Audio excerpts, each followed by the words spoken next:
Assalamu alaikum warahmatullahi wabarakatuh.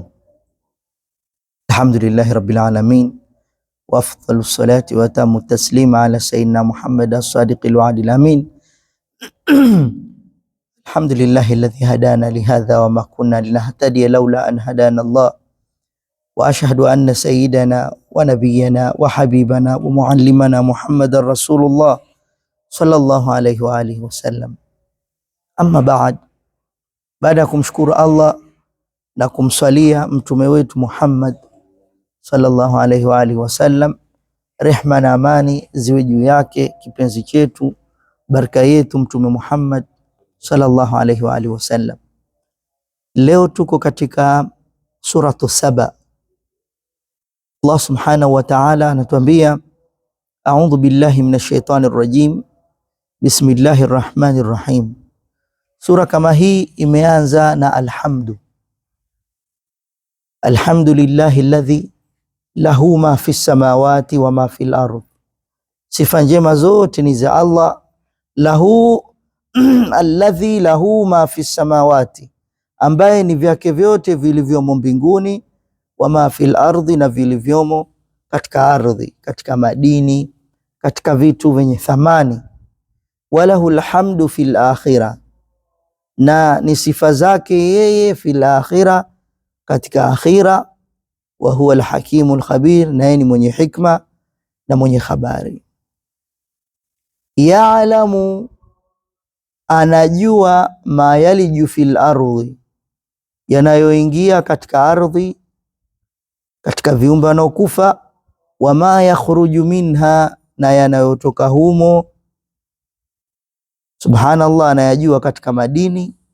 Kwa hiyo anayajua yanayoingia katika ardhi au yanayoshuka katika ardhi na yanotoka humo katika ardhi. Wama yanzilu minas sama, na anayajua yanayoteremka minas sama, kutoka mbinguni. Wama yaaruju fiha, na yanayopanda huko mbinguni katika amali za waja wema. Wa huwa arrahimul alghafur, na yeye Allah ni mwenye kurehemu, alghafur, na mwenye kusamehe. Kwa hiyo hapa tunapata kujua kwa Allah subhana, hakuna kitu hajui. Al-Khatib, kullu shay'in, kila kitu tunachokiona katika hii dunia Allah anakijua. Kwa hiyo anakijua kinachoingia ardhini miongoni mwa matone ya maji, na kinachotoka humo miongoni mwa mimea, madini, maji, na kinachoshuka kutoka juu miongoni mwa mvua, malaika, vitabu, na vinavyopanda huko miongoni mwa malaika na matendo ya waja. Naye Allah subhanahu wa ta'ala ni mwenye kuwarehemu waja wake, hawakashiriki kwa mateso na hawaharakishi kwa kuadhibu. Allah subhanahu wa ta'ala wale wenye kumwasi kati yao ni mwingi wa msamaha wa dhambi za wenye kutubia kwake, wenye kutegemeza kwake. Hii hapa tumeona katika utukufu wa Allah subhanahu wa ta'ala jalla jalalu. Katika aya 3 Allah anatuambia, waqala alladhina kafaru la ta'tina as-saa, na walisema waliokufuru, haitatufikia saa. Saa al-Khatib hapa inakusudiwa ni nini? Kiyama. Qul bala wa rabbi, sema bala, kwani, wa rabbi, hapana shaka, la ta'tiyannakum alimil ghaib, itakufikieni na hapa kwa haki ya Mola wangu mlezi Allah, alimul ghaib, mwenye kujua ghaib. La ya'zubu anhu mithqalu dharratin fi samawati wala fil ardh, hapana kinachofichikana kwake hata chenye uzito wa chembe tu. Wala asghar min dhalik, wala kidogo zaidi ya hapo. Sijui tumeelewana? Wala akbaru illa fi kitabin mubin, wala kikubwa zaidi, ila vyote hivyo vimo fi kitabin mubin, katika kitabu chenye kubainisha. La ilaha illa Allah. Hii ni tauhidi. Sasa sijui tumefahamiana Allah subhanahu wa ta'ala, fa huwa subhana alimu ma ghaba min as-saa wa ghairiha, yeye ndo anayoyajua yale ambayo katika kiyama na mengine, yeye ndo ayajua. hakuna kitu kinachompita katika ilmi subhana. Hata wazn ile ndogo, asgharu namla fi samawati wala fil ardh, mfano kama yule mdudu chungu, yeye basi anajua. Wala yughibu anhu, hakuna kinachompita Allah kidogo kilichotajwa, wala akbar, wala kikubwa, hakuna kinachompita. Illa huwa maktubun fi kitabin wadih, haya yote yameandikwa katika kitabu kilichokuwa wazi kinabainisha. Wa huwa al-lawh al-mahfudh, hapa inakusudiwa kitabu ambacho kiko wadih ni ile lawh al-mahfudh. Lawh al-mahfudh unajua alladhi kutiba fihi kullu shay'in kain ila yaum al-qiyama, ni ule ubao ambao kila kitu kitakachotokea Allah subhanahu wa ta'ala tayari alikishakiandika, ndio inaitwa nini? Lawh al-mahfudh. Kwa hiyo hapa subhanahu wa ta'ala akaendelea kusema liyajzia alladhina amanu, ili awalipe walioamini hiyo siku ya kiyama, wa amilu salihati, na walioamini wakatenda mema, ulaika lahum, watapata hao maghfiratun, msamaha, wa rizqun karim, na riski ya ukarimu siku hiyo ya kiyama. Tuko pamoja? Ili awalipe mema waliomwamini Allah na wakamfuata mtume wake na wakafanya matendo mema, hao watakuwa na msamaha wa dhambi zao na riski njema.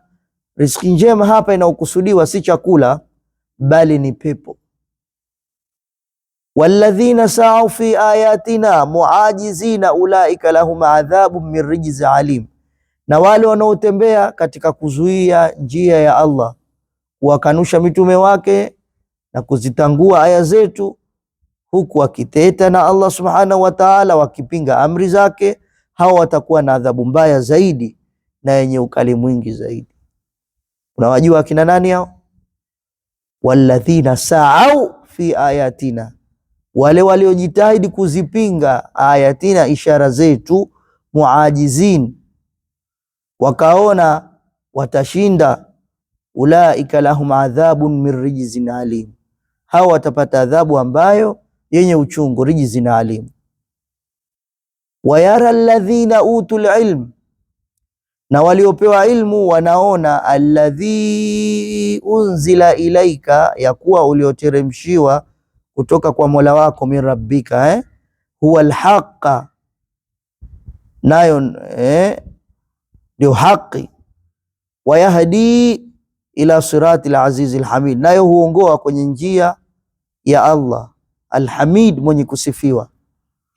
Watu walipewa ilmu wanayaona hayo. Kwa Qur'ani ndio kitu ambacho kina nini?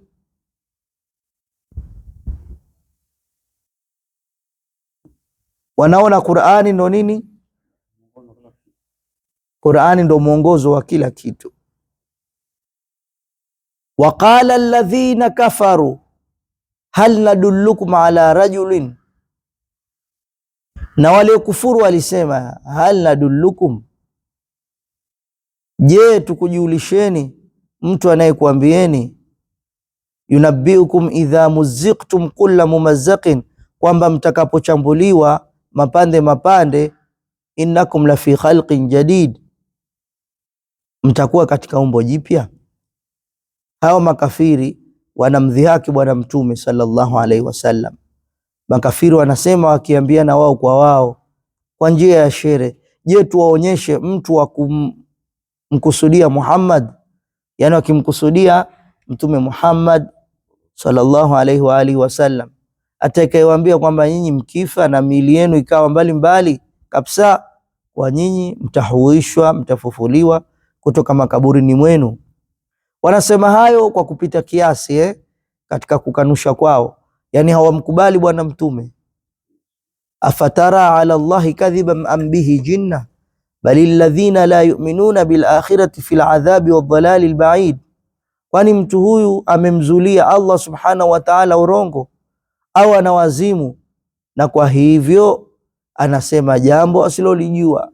Anamwambia mtume Muhammad mambo si vile kama anavyosema makafiri, bali Muhammad ni mkweli, tena mkweli, na au tunaweza kusema mkweli wa wakweli. Wale wasioamini kufufuliwa, wasiofanya matendo ya kuwafaa akhira, watakuwa kwenye adhabu wa milele huko akhira, wako kwenye upotovu wa mbali hapa duniani. To aya hii ilikuwa inaeleza hivyo, afatara ala Allahi kadhiban am bihi jinna, ama amemzulia uongo, am bihi jinna, au ana wazimu. Wanamwambia Mtume jinna maana yake wenda wazimu. Bali alladhina la yu'minuna bil akhirati fil adhab, bali waswamini akhira wa muadhabuni.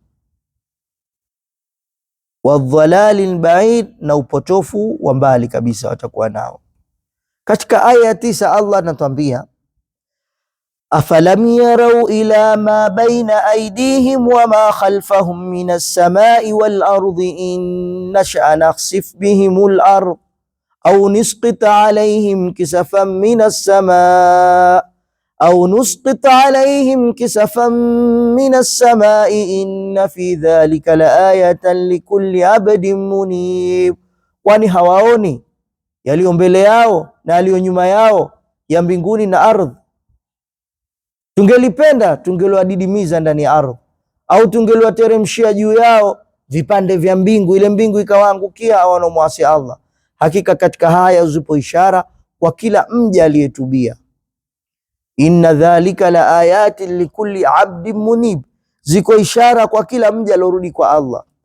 Allah ndo anasimulia, anasema walaqad atayna Dauda minna fadla ya jibalu awibi mahu wat-tayr wa alanna lahu al-hadid.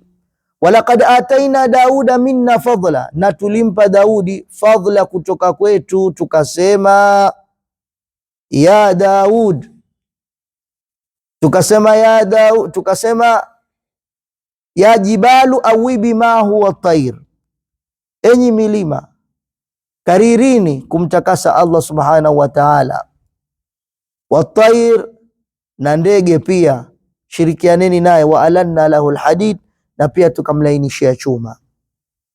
Tumefahamiana Hakika tulimpa Daud unabii, kitabu na ujuzi, tukayaambia majabali na ndege takaseni pamoja naye, yani mlete tasbihi pamoja na nani? Na Daudi anapomtakasa Allah kwa kuleta tasbihi, fanyeni hivyo pamoja naye. Ndio Allah anasema na tulimlainishia chuma, lanna lahu alhadid, kikawa ni kama unga uliokandwa ule. Sijui tumefahamiana? Yani kile chuma akawa na kifinyanga vile ambavyo anavyotaka yeye Sayyidina Daud alayhi salam. Ani'mal sabighatin, tukamwambia tengeneza nguo za chuma zilizokuwa pana, waqaddir fi sard, na kadiria sawa katika kuunganisha, wa amalu saliha, na tendeni mema, inni bima ta'maluna basir, hakika mimi nayaona vyema mnayoyatenda. Hayo maneno anausema nani? Sayyidina Daud alayhi salatu wassalam. Allah anatusimulia huyu bwana alipewa uwezo wa kulainisha chuma kikawa kama ule unga wa chapati ule, anakisarif chuma kinavyotaka. Allah alimpa uwezo huo. Hakika sisi tulimpa Daudi unabii. Allah subhanahu wa ta'ala anasema, kwa hiyo akamwambia ani'malu sabighat wa qaddir fi sard wa a'malu salihan inni bima ta'maluna basir. Kisha aya zikaendelea kubadilika. Allah anasema wali Sulaiman ar-riha khuduha shahrun wa rawahuha shahrun, na Suleiman tuliufanya upepo umtumikie. Suleimani alitumikiwa na upepo, safari yake ya asubuhi mwendo wa mwezi mmoja, na safari yake ya jioni mwendo wa mwezi mmoja, lakini upepo ulikuwa unampeleka. Wa arsalna lahu aina alqitri, kisha Allah anasema na tukamiayushia chemchemi ya shaba tayari.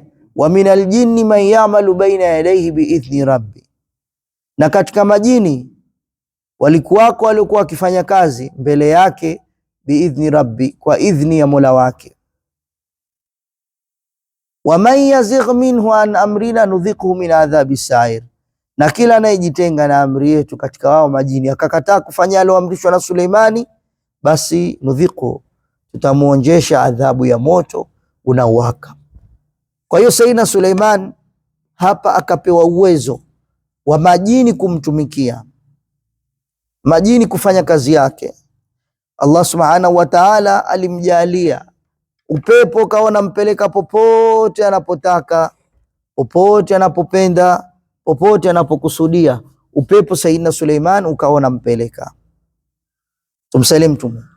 Hiyo Allah subhanahu wa ta'ala anaeleza hapa watu wa Suleimani, wale majini ya'maluna lahu ma yashau, walikuwa akimfanyia alipendalo, min mahariba wa tamathila, kama mihrabu, maswanamu, wajifanin kaljawab, na madesti makubwa kama mahodhi, wa quduri rasiyat, na masufuria makubwa, yale masufuria yasioweza kuondolewa mahala pake walikuwa akimtengezea. I'malu ala Dauda shukran, enyi watu wa Daudi fanyeni kazi kwa kushukuru. Wa qalilu min ibadi ash-shakur, wachache katika waja wangu wanaoshukuru. Kwa hiyo Sayyidina Suleiman alikuwa akifanyiwa mambo makubwa sana sana.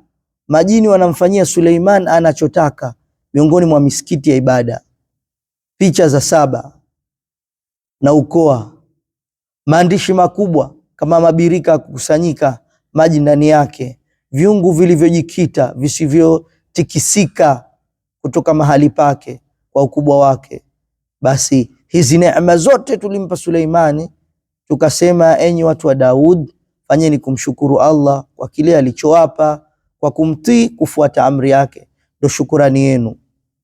Na wacheni miongoni mwa waja wangu wenye kumshukuru Allah subhanahu wa ta'ala kwa wingi miongoni mwa Daud. Kwa hiyo Allah subhanahu wa ta'ala akaambia shukuruni sana. Daudi washukuru na jamii yake, na walikuwa miongoni mwa hao, walikuwa wachache sana, lakini walipewa neema nyingi sana Sayyidina Daud na watu wake.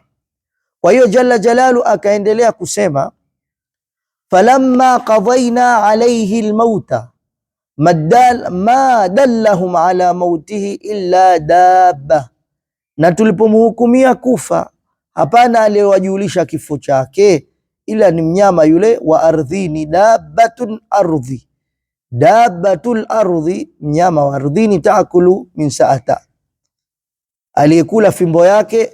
Falamma kharra tabayyanatil jinnu an law kanu ya'lamuna alghaib, na alipoanguka majini walitambua lau kuwa wangelijua ghaibu, ma labithu fil adhabil muhin, wasingelikaa katika adhabu hiyo ya kufedhehesha. Kwa hiyo hapa Allah subhanahu wa ta'ala ameeleza mambo makubwa. Hizi mambo yote aliopewa Sayyidina Suleiman alayhi salatu wassalam, ikawa kwake mtihani. Majini wao walikuwa hawajui kile ambacho alichopewa Nabii Allah Suleimani, hawajui katika kuwa yuko hai au kuwa kafa. Manake inasemekana aliwapa kazi majini ya kujenga, wakajenga. Suleiman kakaa pale pale kwenye kiti chake pale pale, hata harak, haendi huku wala kule. Wale majini wakafahamu Suleimani kuwa yuko hai, kwa hiyo wakawa wanaifanya ile kazi, lakini walitokea wale wanyama mchwa, ndo wakaila fimbo Sayyidina Suleiman. Ndio Allah subhanahu wa ta'ala anasema tulipompitishia kwa Suleiman afe, hakuna kilichowafahamisha majini juu ya kifo chake isipokuwa mchwa kuila ile fimbo yake ambayo ilikuwa imeitegemea. Wao hawakujua mchwa, kwa hiyo majini hawajui ghaibu, Allah peke yake ndo anajua ghaibu. Suleiman basi akaanguka chini, na hapo majini wakajua kwamba wao lau walikuwa wanajua ghaib hawangalikaa kwenye adhabu yenye kudhalilisha na kazi ngumu kumfanyia Suleiman.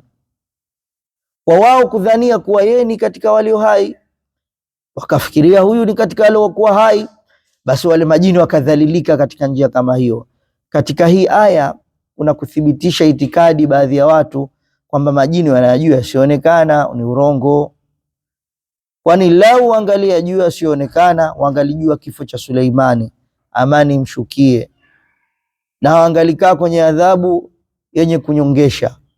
Leo mtu anakuambia mimi nategemea majini, sijui majini wanafanya kadhaa. Ni urongo bwana, wanadanganya. Majini hawakujua kwa Suleimani kuwa kafa, lakini hatusemi kwa majini hawana uwezo.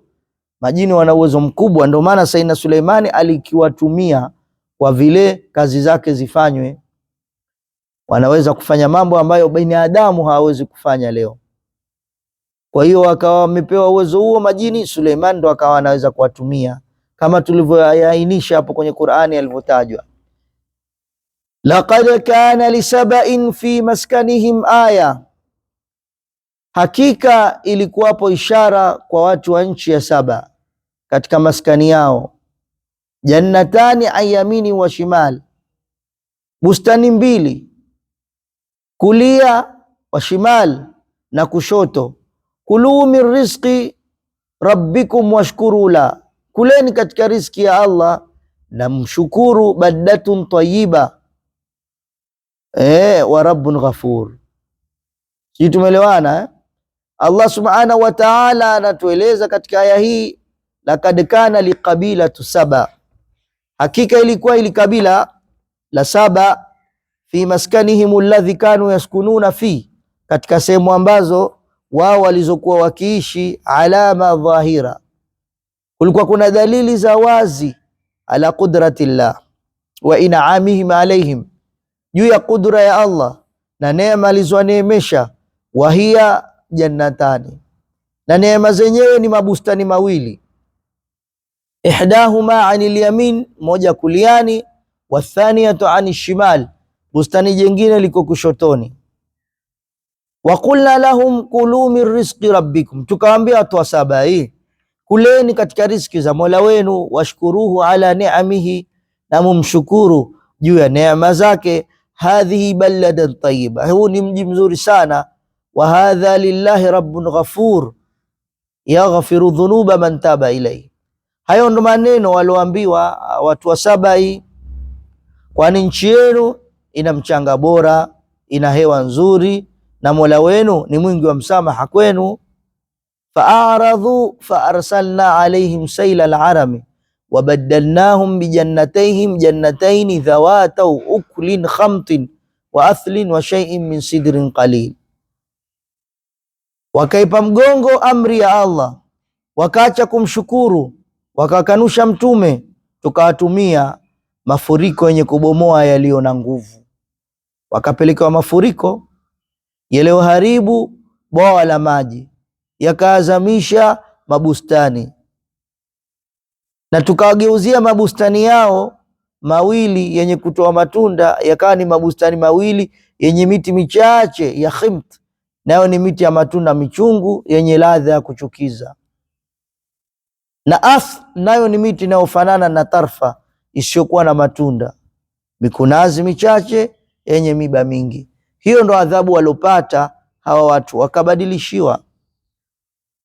Kwa hiyo wakaacha hawa, tukawapelekea mafuriko makubwa, tukawabadilishia badala ya bustani zao hizo kwa bustani nyingine zenye matunda makali, matunda machungu, kuna mivinje ile miti na kidogo katika miti ya kunazi. Dhalika jazainahum bima kafaru, hayo tuliwalipa kwa sababu wa makafaru, waliokufuru. Wahal nujazi illa alkafur, nasi kwani tunamwadhibu isipokuwa anayekufuru. Allah subhanahu wa ta'ala anasema ndo maana tunamfanyia hivyo. Kwa hiyo mabadiliko hayo kutoka kwenye mambo mazuri kwenda kwenye mambo mabaya ni kwa sababu ya kukanusha kwao na kutokushukuru kwao neema za Allah. Na Allah hamtesi mateso haya makali isipokuwa mkanushaji sana. Yule alovuka mipaka, aliendelea kwenye ukanushaji, atalipwa kulingana na matendo yake, sawa sawa kile ambacho alichokichagua. Kwa hiyo Allah subhanahu wa ta'ala anaeleza hapa, mwanadamu anapokuwa katika neema, ile neema anatakiwa asifanyie mzaha, anatakiwa ajue thamani ya neema, ajali, aifikirie, na vile vile mshukuru Allah subhanahu wa ta'ala. Ikiwa atafanya haya, mwanadamu anaweza kufaulu sana. Lakini ikiwa hatoyafanya haya, pale pale Allah uwezo wa kubadilisha neema, ana uwezo wa kuibadilisha. Ndio kilichotokea kwa watu wa Saba. Waja'alna bainahum wa baina alqura allati barakna fiha, na baina yao na miji mingine tulioibariki, dhahiratan wa qaddarna fiha sayr, tuliweka miji iliyo dhahir, tutakawekea humo vituo vya safari. Wa qaddarna fiha sayr siru fiha layali wa ayaman aminin, tukawaambia siru, nendeni, fiha, humo, layali wa ayaman aminin, usiku na mchana, tena kwa amani. Sijui tumefahamiana. Wakaambiwa waende kwa amani, jua halijatoka. Kwa hiyo sasa wakaambiwa nyinyi nendeni kwa amani, tendeni katika hiyo miji mingine mliowekewa vituo kwa amani. Sijui tumefahamiana. Tulijalia baina ya watu wa Saba, na hali wao wako Yemen, na ile miji tulioibarikia nayo ni Sham, kuwa na miji iliyoshikana, iliyo kwenye mji wote katika hiyo huwa na miji mingine. Kwa hiyo tukafanya mwendo kwenda huo ni mwendo wenye kukadiriwa, kutoka nyumba hadi nyumba bila mashaka. Tukawaambia nendeni kwenye miji hiyo wakati mnapotaka, wa usiku na mchana, mkiwa mko kwenye amani, hamuogopi adui wala njaa wala kiu. Yani miji iliyokuwa wakiishi Yemen ni mbali, lakini Allah aliifanya Yemen na Sham, ile miji yenye neema, iwe karibu. Lakini wao neema hii yote hawakuiona, hawakuijali. Faqalu rabbana ba'id baina asfarina, lakini wakasema Mola wetu, weka mwendo mrefu baina safari zetu. Wadhalamu anfusahum, na wakadhulumu nafsi zao. Faja'alnahum ahadith, basi tukawafanya ni masimulizi tu, maisha ni hadithi. Sijui tumefahamiana Maisha ni nini? Ni hadithi tu. Wamazaqnahum kulla mumazzaqin, au tumefanya masimulizi tu na tukawatawanya kulla mumazzaqin. Inna fi dhalika la ayatin likulli sabarin shakur, hakika katika hayo bila shaka zimo ishara kwa kila mwenye kusubiri sana na mwenye kushukuru. Msalie ni Mtume Muhammad. Kwa hiyo hawa watu neema walikuwa wamepewa. Mmeona mtu yuko Yemen, mfano hapa sisi tulipo, tusogezewe Australia, unaiona ile, na unaweza kwenda kutoka sasa hivi na kipando chako ukafika Australia kwa miguu, tena iwe usiku uwe mchana, tena kuwe na amani. Wao neema ile wakaikataa kama Banu Israili, wakasema abaid baina asfari, na weka mbali bwana, safari za kwenda haraka tumechoka. Safari za kwenda haraka tumechoka, sasa nataka safari za mbali. Kwa sababu ya kuruka kwao mipaka, walichoka na raha na amani na maisha neema. Wakasema Mola wetu, ifanye miji yetu iwe mbali mbali, ili safari zetu zirefuke baina ya miji hiyo, tusipate mji ulioimarika njiani tunapokwenda. Wakajidhulumu nafsi zao kwa kukanusha kwao, na kwa hivyo tukawaangamiza, tukawafanya ni mazingatio na mazungumzo kwa wanaokuja baada yao, kama sisi leo tunavyowazungumza. Tukawatenganisha kila namna ya kuwatenganisha na miji, ikawa magofu. Kwa hakika yale waliowakumba watu wa Saba ni mizingatio kwa kila mwingi mwenye kufikiria, mwingi wa uvumilivu juu ya shida na mambo magumu, mwingi wa kushukuru neema za Allah na aliyetukuka. Kwa hiyo mwanadamu anapokuwa anapata neema sana, hata mke au watoto, ikiwa kila anachokitaka wanakipata, au mtu kila anachokitaka anakipata, baadaye mtu huyo anakuwa hana adabu, kwa sababu yeye anajua ni haki yake kukipata kile kitu. Kumbe hajui kama ile ni riski inatoka kwa Allah subhanahu wa ta'ala, na yule anayoitafuta riski ile siku nyingine huikosa. Ikiwa mtu kazoea kila siku amke asubuhi anaenda zake wapi? Haja ndogo chooni, Yeye mwisho anaona kama kwenda haja ndogo kwake ni lazima aende, lakini siku akiamka akitaka kwenda haja ndogo ikiwa haitoki, ndo atajua kuwa yeye si lazima aende haja ndogo. Ndio tamkuta atampigia simu, mambo leo hayatoki, wewe si uliona kawaida. Ndio maana ukaambiwa ukienda chooni useme Allahumma inni a'udhu bika minal khubuthi wal khaba'ith. Ukitoka chooni useme ghufranak alhamdulillahi alladhi adhhaba anni al-adha wa afani. Ile kutoka, wewe usione ni jambo rahisi. Hapana, hamna cha urahisi. Ule si mpango wako, ule ni mpango wa nani? Wa Allah subhanahu wa ta'ala. Kwa hiyo hawa jamaa ndivyo walivyoangamizwa kwa njia kama hiyo. Wakaona sisi lazima tupate tu neema. Hapana, kuna siku neema inapotea. Wewe uangali, kuna siku zamani ulikuwa unapata hela nyingi, sasa hizi kwa maisha ni hadithi. Maisha ni nini? Hadithi. Kwa hiyo inabakia tu, nilikuwa nacho, kiko wapi? Usituambie ulikuwa, tuonyeshe sasa. Walaqad saddaqa alaihim iblisu dhannahu, na bila shaka Ibilisi alihakikisha ile dhana yake juu yao. Fattabauhu illa fariqan minal mu'minin, nao walimfuata isipokuwa kikundi cha waumini tu ndo walikataa kumfuata nani? Ibilisi.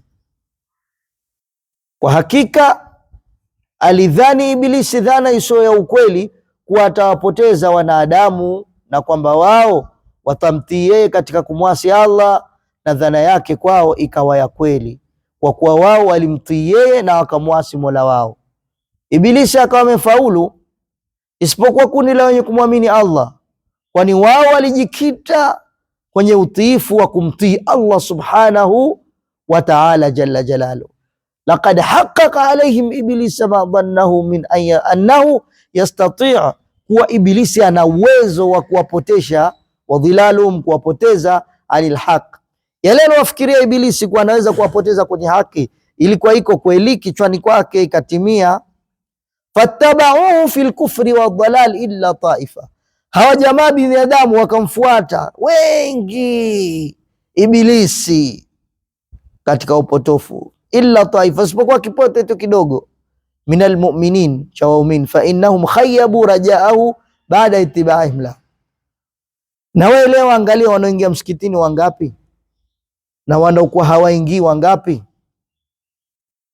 Hii tumeelewana. Wama kana lahu alaihim min sultanin, na yeye hakuwa na mamlaka yote juu yao, wewe Ibilisi, ya kutupotosha. Illa lina'lama man yu'minu bil akhirah mimman huwa minha fi shakkin, ila kwa sababu ya kuwajaribu tujue nani mwenye kuamini akhira na nani anaitilia shaka. Ndio maana Allah akatujalia Ibilisi akawa anatupoteza. Wa rabbuka ala kulli shay'in hafidh, na Mola wako ni mwenye kuhifadhi kila kitu. Tumsalim Mtume Muhammad. Allah atujalie tuwe katika waja wake wema. Kwa hiyo Ibilisi hana uwezo wa kuja akakwambia muasi Mwenyezi Mungu. Sijui tumefahamiana mpaka upotoke. Wa innama kana yuzainu lahum, Ibilisi anakuletea kitendo tu, anakupendezesha kuvuta bangi. Sijui tumefahamiana, kula starehe, kukesha usiku na mashisha, ndo anakuonyesha kuwa. Sijui tumefahamiana, hiyo ndo uwezo wake. Lakini Allah anakujaribuni, nani aliyekuwa mbora, nani atakayenitii mimi kisawasawa. Sijui tumefahamiana. Ulidu alladhina za'amtum min dunillah, sema waite mnaodai kwa ni badala ya Allah, min dunillah. La yamlikuna mithqala dharratin fi samawati wala fil ardh, hawamiliki uzito hata watembe katika ardhi. Wama lahum fihima min shirki wama lahum min dhahir, Allah anasema wala hawana ushirika wote humo, wala yeye hana msaidizi miongoni mwao. Nyie mnamsingizia tu Allah kuwa yeye ana watu wanamsaidia. Kuna watu, kuna wanamungu wa chakula, wanamungu wa hela, au sio? Unajua wako mpaka leo al-khatibu wao.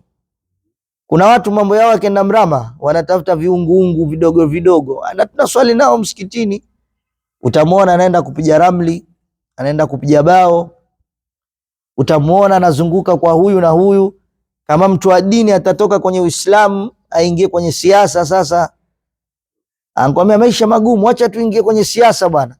Siasa hiyo ambayo itamsababisha akose mpaka nini? Mpaka swala. Siasa hiyo itamsababisha, utasema huyu alikuwa shekhe wetu. Shekhe wenu uko wapi?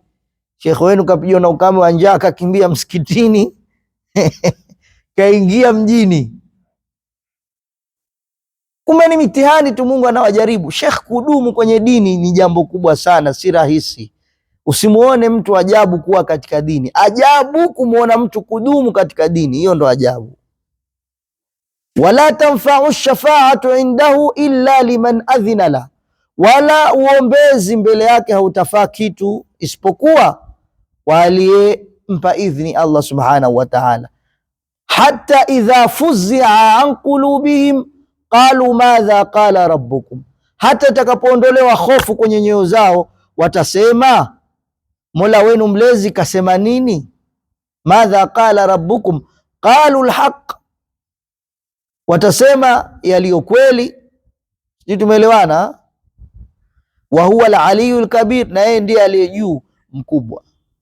Kwa hiyo Allah subhanahu wa ta'ala anasema wala tanfa'u shafaa indahu subhana illa liman udhina la, haitofaa shafaa kwa yote isipokuwa alipoa idhni. Wallahu, na Allah hatoi idhni ya shafaa illa liman irtadha, isipokuwa katika wale ambao artadha, wachagua katika utukufu wake. Min adhamati annahu idha takallama fi sama dharabat almalaika biajnihatiha, Allah akisema wale malaika wanapiga mbawa zao, akieleza jambo linakuwa mpaka baadaye. Idha kushifa alfaza, itakapoondoshwa ile fazaa, hofu, an qulubihim qalat almalaikatu lijibril, malaika atasema kumwambia Jibril, madha qala rabbukum, nini amesema Mola wenu? Qala Jibril alhaq wa huwa alaliyu bidhati wa qari alkabiru alladhi kullu shay'in duna.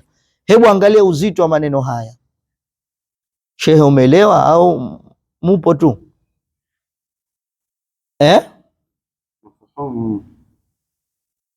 Kwa hiyo maombezi siku hiyo hayatofaa chochote siku ya Kiyama isipokuwa kwa yule aliyemruhusu.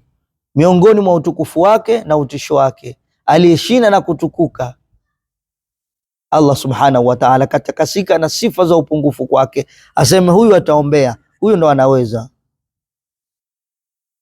Anapotamka wahai na watu wa mbinguni wakayasikia maneno yake Allah, wanakuwa katika hali ya kutetemeka kwa utisho.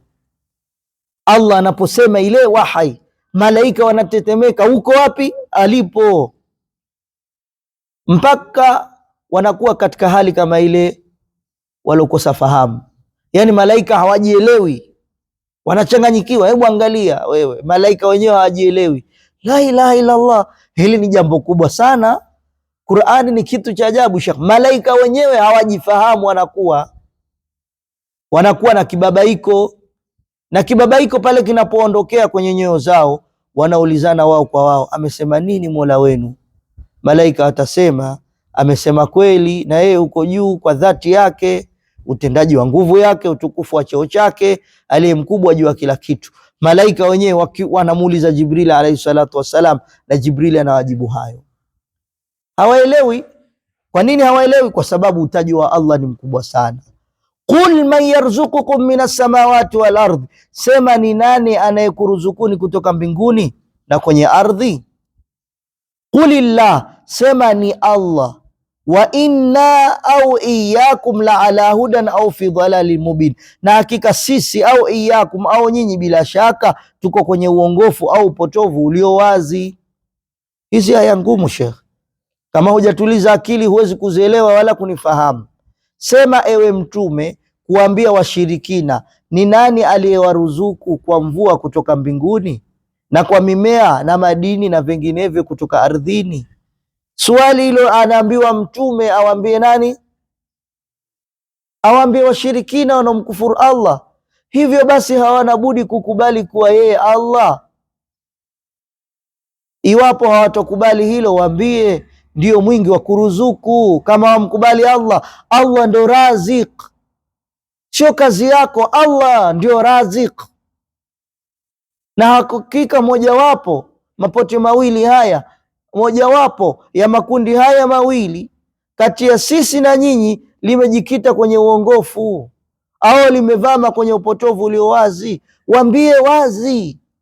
Mmoja miongoni mwetu hapa amepotoka, lakini juu ya hayo yote wafahamu kuwa Razik ni nani? Allah subhanahu wa ta'ala.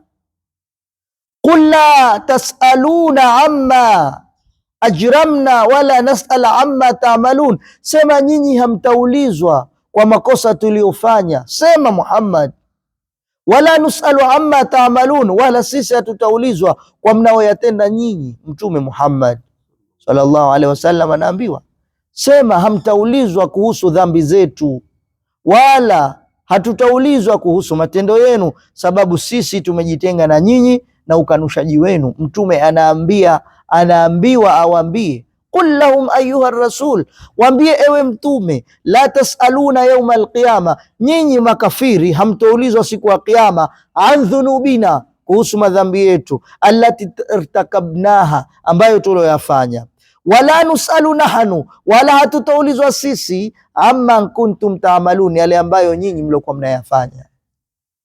Kwa hiyo hapa ndo inapatikana ukweli wa ile nyimbo, kila mmoja atabeba nini? Mzigo wake. Qul yajma'u bainana rabbuna, sema Mola wetu atatukusanya, thumma yaftahu bainana bilhaqi, kisha atahukumu kwa haki, wa huwa alfattahu alalim, na yeye ndio hakimu mwenye kujua. Allah sema Mola wetu atatukusanya baina yetu na nyinyi siku ya nini? Ya Kiyama, kisha atatoa uamuzi wa uadilifu baina yetu, nani uko sawa, na yeye ndiyo mfunguzi mwenye kutoa uamuzi baina ya viumbe vyake, mwingi wa ujuzi wa yale yanayotakikana yatolewe uamuzi hali ya viumbe vyake. Hakika kinachofichikana kwake chochote hakitopatikana chenye kufichikana kwa Allah subhanahu wa ta'ala. Hebu angalia aya zilivyokuwa ngumu. Aya zinataka utulivu hizi. Qul lahum, sema kuambia hawa Mtume, hawa washirikina, yajma'u Allahu bainana wa bainakum yawma alqiyama, atatukusanya sisi na nyinyi siku ya Kiyama. Thumma yaqdi, kisha ahukumu Allah bainana wa bainakum bil adl, sisi nanyi kwa uadilifu. Allahu akbar. Hebu angalia Allah alivyokuwa adili. Kwanza anakusanya watu, akishakusanya watu atawahukumia baina yao kwa uadilifu. Fayubayin almuhiq min almubtil, atabainisha huyu mwovu, huyu mwema, huyu ana haki. Alhakim alladhi yahkumu biladl, Allah ni hakimu, tena uhakimu wake na hukumu kwa uadilifu. Alalimu bima yahkumu bi, kisha yeye ni mjuzi kwa kile ambacho anachokihukumu. Aya 27 hiyo. Tuko aya 27, tumetumia dakika 43, sijui tamaliza lini. Qul aruni alladhina alhaqtum bihi shuraka, sema Muhammad, qul sema, aruni alladhina alhaqtum bihi shurakaa, nionyesheni mliounganisha naye kwa washirika, au washirika mnaowakubali nionyesheni. Kalla bal huwa Allahu al-azizul hakim, hasha, yeye Allah ndo mwenye nguvu tena mwenye hikma. Sijui tumeelewana? Wanaambiwa sema nionyesheni kwa hoja, msinambie tukibugusa kigulugulu, niosheni kwa hoja zilizo wazi, dalili. Wale mlioshikanisha na Allah subhanahu wa ta'ala mkawafanya ni washirika wake katika kuabudiwa, tupeni hoja kwa Allah alileta muwafanye washirika. Allah tupeni hoja kwa njia nyingine, kuwa pesa wewe itakunufaisha, duka lako litakunufaisha. Umesahau kwa mwenye kunufaisha ni Allah. Tupe hoja wewe kama hii kazi yako ndio itakunufaisha. Kwani wale waliokuwa hawana kazi, hawana maduka, wale wananufaishwa na nani?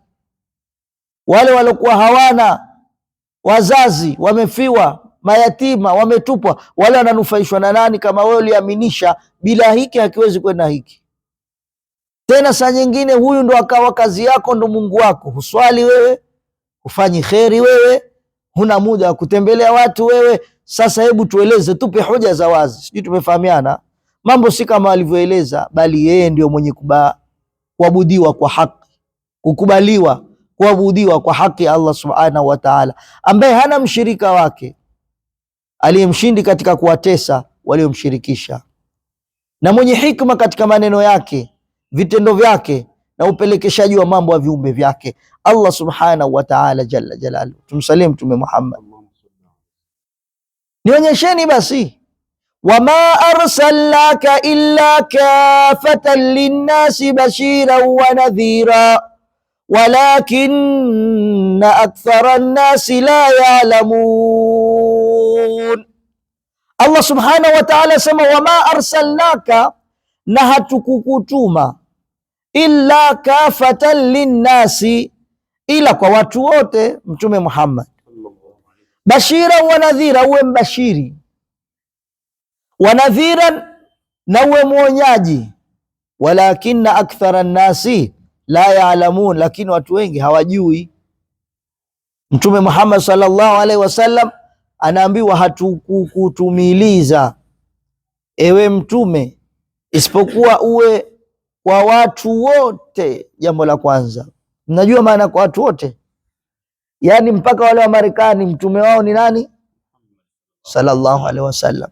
Waisraeli mtume wao ni nani? Sallallahu alaihi wasallam. Vatican mtume wao ni nani? Sallallahu alaihi wasallam. Yani fike hatua kwa watu, mpaka kwa majini, mpaka kwa mawe na miti, kwa mtume ni rehma, rahmatan linnas, rahmatan lilalamin. Mtume ni rehma kwa kila kitu unachokiona. Kisha Allah anamwambia subhanahu wa ta'ala, kafatan linnas bashiran wa nadhira, uwabashirie malipo mema ya Allah, wa nadhiran, na uwaonye mateso yake, walakinna akthara nnasi la ya'lamun, lakini wengi watu hawajui haki. Hivyo basi wao wanaipa mgongo kwa sababu haki hawaijui, na mtu kama hujui haki utaipa mgongo. Sijui tumefahamiana eh?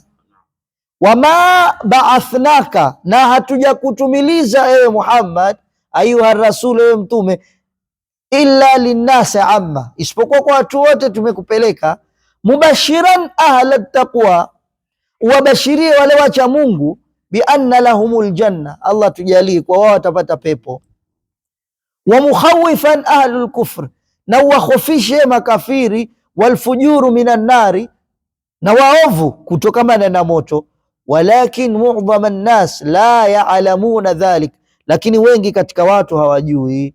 Falau alamu lama kadhabuk, na lau wangekujua wewe mtume ndio umekuja na kazi hiyo, lama kadhabuk, wasenge kupinga wewe.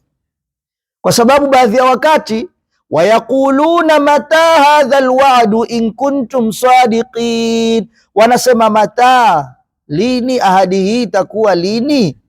In kuntum sadiqin, ikiwa nyinyi mnasema kweli. Wanamdhihaki bwana mtume Muhammad. Hawa washirikina wanasema kwa njia ya shere, ni lini wakati wa ahadi hii ambayo natuahidi kuwa Allah subhanahu wa ta'ala atatukusanya ndani yake na hukumu baina yetu, iwapo nyinyi wa kweli katika kile mnachokiahidi kwacho. Wanaambia mtume, wanakuja sasa, eti kiama ni lini? Wanamuuliza mtume kwa kumuenjoy. Wayaqulu almushrikuna mustajilina bil adhab alladhi yukhawifuna minhu, ile wanaifanyia haraka ile adhabu wanaotishiwa. Mata hadha alwa'd bil adhab, aisa ni lini adhabu hiyo ya kiyama? In kuntum sadiqina fima tad'unahu min annahu alhaq, ikiwa yale mnaodai kuwa ni ukweli, basi tuambieni adhabu ni lini. Qul lakum mi'adun yawmin la tastakhiruna anhu sa'atan wala tastaqdimun, sema nyinyi mnayo miadi ya siku ambayo hamtakikhairisha hata dakika moja ikifika, wala hamtaitangulia. Waambie Muhammad, waambie ewe mtume, nyinyi muna maagano ambayo hapana budi yatawajia, nayo ni maagano ya siku ya kiyama, au sivyo jamani? Allahu akbar. Hizi aya zinaumiza sana. Hamtachelewa nayo hata muda mchache wa kupata kutubia. Ikija ile muda kusema astaghfirullah, mtakuwa hampati itakapokuja, na wala hamtatangulia mbele yake mkaadhibiwa hata kwa muda mchache, pengine Allah afanye chuki ya kuzidishieni. Hapana, muda ni ule ule. Basi jihadharini na siku hiyo, jitayarisheni nayo kwa vifaa vyake. Vifaa vyake maana yake kwenda na vitendo vizuri, na hakuna kitendo kizuri mwanadamu kama kuwa na karibu na Allah subhana. Sisi tumalize aya hii. Qul ayuha rasul, waambie ewe mtume, lihaulai almustajilina biladhab, wa hawa wanaofanya haraka adhabu, lakum miadin yaumun muhaddad, nyi mna miad na wakati maalumu mliowekewa, la tataakharuna anhu saa, hautochelewa hata saa moja. Hapana, ukija umekuja. Wala tataqaddamun, wala hamtatangulizwa kwa chuki, kwa hawa tuwapeleke hata wasitubia. Hapana, hata kwa saa. Wa hadha alyawmu huwa yaumul qiyama, na hii siku ndio hiyo siku ya Kiyama. Hii siku mnajua, msifanye matezo bana. Unajua baada watu kufa, si tumekufa hivi, tutatiwa kwenye makaburi. Tukishatiwa kwenye makaburi, muda mchache tu tutafufuliwa. Yani kuna watu si mnaona wamekaa miaka mingi kwenye makaburi, lakini wale wakifufuliwa wanauliza man ba'athna min marqadina hadha, nani alotufufua katika malalo yetu? Malaika watajibu hadha ma waada arrahman, hii ndo ahadi aloahidi nani? Arrahman, mwingi wa rehma. Hadha ma waada arrahman wa sadaqa almursalun, na mitume ilisema ukweli yale ambayo alikuwa akituambia ya kutuonya. Watu watachukuliwa, watapelekwa mpaka katika uwanja wa hisabu. Wataulizwa kama ishtum fil ardhi adada sinin, mmeishi miaka mingapi? Hapo wako washirikina ambao wanaabudia maswanamu, ng'ombe, wanaabudia nyoka, wanaabudia mpaka ule uchi wa mwanamke. Hii China wanaabudia uchi wa mwanamke mkubwa, wanasema Mungu ule. Ndio maana ule kijana asokuwa na akili akasema Mungu ana jinsia. Kwa fikra kama hizi zipo duniani. Sasa akikusanya wataulizwa kama ishtum fil ardhi, la ilaha illa Allah,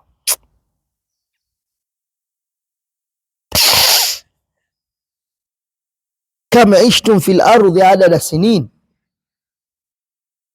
Kuteseka duniani ni kidogo, tumsijali sana. Kama ishtum fil ardhi, mmeishi miaka mingapi? Adada sinin. Najua wale watu wa peponi na motoni watasema labithna yauman au ba'dha yaum, tumeishi siku au nusu siku. Hebu fikiria wewe, mtu kaishi miaka 200 kama watu wa Nabii Musa, sijui wa Nabii nani, Yehudi hao wameishi mtu miaka 800, kisha akiulizwa siku ile atasema kaishi siku au ba'dha yaum au nusu siku. Fasalul adin. Hebu angalia imekuwaje mpaka mtu na serious huko, si kama akifanya mzaha. Manake dunia ni hamna kitu kwa akhira. Dunia inaondoka, akhira inadumu. Itakuwa na nini dunia? Hapa sasa Allah waambie bi'sa mastajartum, biashara mlofanya ni mbaya sana, mmekula mmeenda mchomo biashara yenu. Ghadhabi, ghadhabu zangu, wasakhti, na hasira zangu, wanari, na moto wangu, mmepata katika siku moja au nusu siku. Na watu wa peponi waambie khairu mastajartum, biashara yenu nzuri, ridhwani, radhi zangu, wa jannati, na pepo yangu, wa mahabbati, na mapenzi yangu, mmepata katika siku au nusu siku.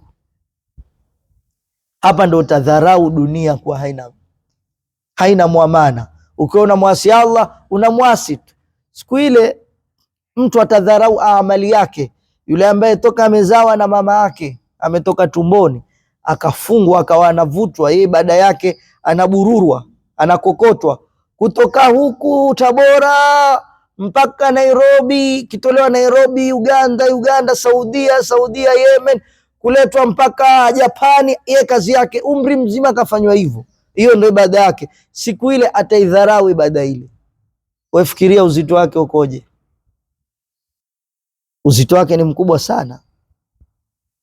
Ataletwa katika watu waliokuwa na raha daraja ya mwisho. Raha, mnafahamu raha si hizi tunazopata sisi huku kwetu, hizi si raha, hizi ni karaha. Umeme umelipa lakini unakatwa siku 3. Maji umeletewa bili, umelipa, basi wiki nzima, wiki 2 maji hakuna, utumie maji chumvi. Sasa hizi si raha, hizi ni karaha. Kuna kwa wenzetu hawajui kuzima umeme, stima hawajui kamwe, hawajui kukosekana kwa maji, hawajui kukosekana kwa madawa hospitali. Hawa ndo wana raha. Sasa aletwe mtu mfano wa huyu, njaa haijui imekaaje, nakula tu, njaa haijui. Manake ana mpaka vitu kaviweka vya kukinga malakul mauti, akitakaje anaonekana ule, anakuja wanamtayarishia, akisogea anapigwa bomu. Wameweka vifaa hivyo, lakini hawawezi. Sasa huyu ataletwa katika neema, aletwe siku ya Kiyama, avishwe tu adhabu ndogo. Mtume anasema hakika adhabu ndogo siku ya Kiyama ni mtu atavishwa viatu vya moto, atatokota mpaka ubongo wake. Hiyo ndo adhabu ndogo. Sasa huyu achukuliwe, achovwe kwenye moto, mchovyo mmoja awekwe, kisha atolewe, aulizwe, je, umepata kheri katika dunia? Anasema wallahi sijawahi kuona kheri qatun, toka nizaliwe mimi. Zile kheri za dunia zote amesahau ndani ya sekunde hii moja. Na ataletwa mtu buus, amepata tabu, ameteseka huku, hajui chakula chake, hajui familia, hajui chochote, kateseka. Achukuliwe ule, ambaye bwana, wewe malipo yako bwana kwa kuteseka kwako, wewe tukuingize tu peponi kidogo. Aingizwe, achovwe mchovo mmoja peponi, kisha atolewe, aulizwe, je, umewahi kupata shida? Atasema wallahi sijawahi kuona shida toka niume mpaka leo. Mchovyo mmoja amesahau shida zote za ulimwengu, mchovyo mmoja amesahau raha zote za ulimwengu. Dunia ina nini? Basi hapa katika aya hii inshallah tusimame. Aya ngapi itakuwa? Waqala alladhina kafaru lan nu'mina bihadha alquran wala billadhi baina yadayhi walau tara idh-dhalimuna mawqufuna inda rabbihim yarji'u ba'dhum ila ba'dhi alqawla yaqulu alladhina istud'ifu lilladhina istakbaru laula antum lakunna mu'minin. Sikia maneno, waqala alladhina kafaru billah, watasema wale ambao wamkufuru Allah, lan nu'mina bihadha alquran alladhi yaz'um, hatuiamini Qur'ani hii ambayo Muhammad anazusha, annahu munzila alayk, ameteremshiwa juu yake. Walan nu'mina bilkitabi samawi as-sabiqa, wala hatuamini vitabu vilotangulia vya mbinguni.